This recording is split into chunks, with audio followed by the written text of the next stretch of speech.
মধুমা খানাম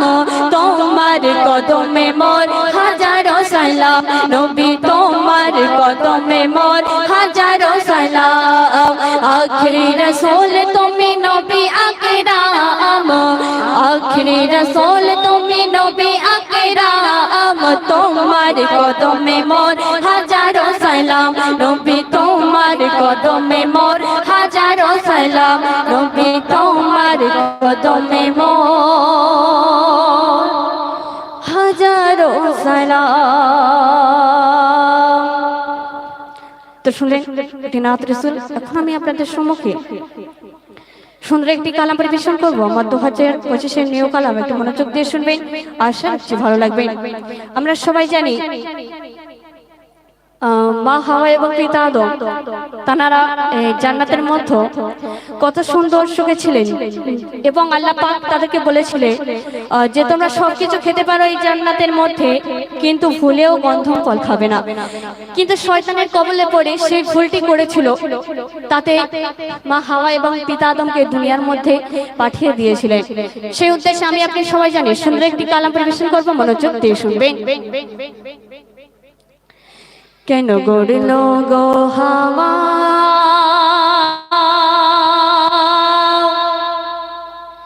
কেন গড়ল গো আদম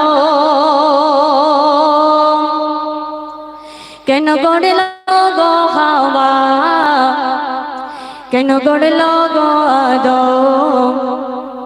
কেন গড়ল গো হাওয়া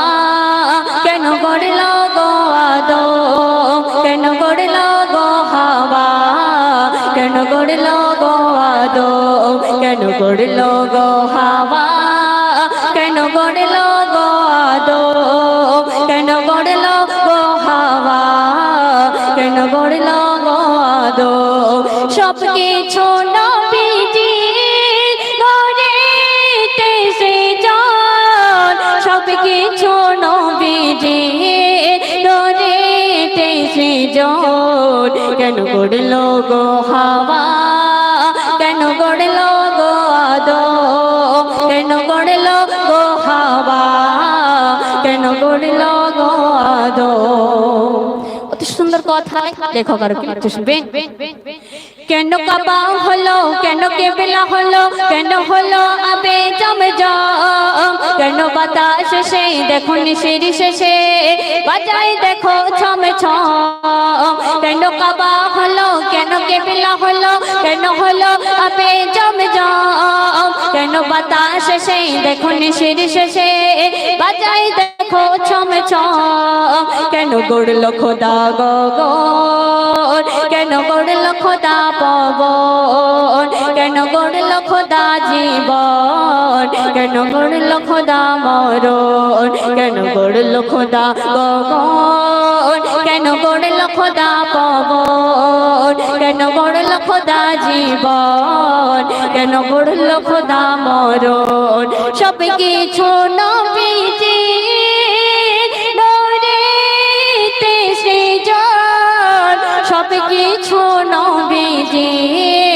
গড়িতে সৃজন কেন গড়ল গো হাওয়া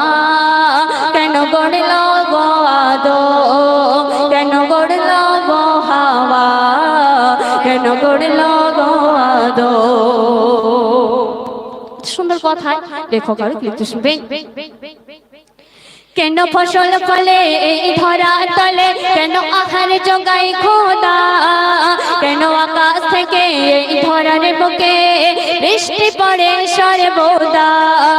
কেন ফসল ফলে এই ধরা তলে কেন আহার জোগাই খোদা কেন আকাশ থেকে এই ধরার বুকে বৃষ্টি পড়ে সর্বদা কেন ফুলের কাছে ভ্রমণ শুধু করে আলাপন কেন আকাশ জুড়ে চন্দ্র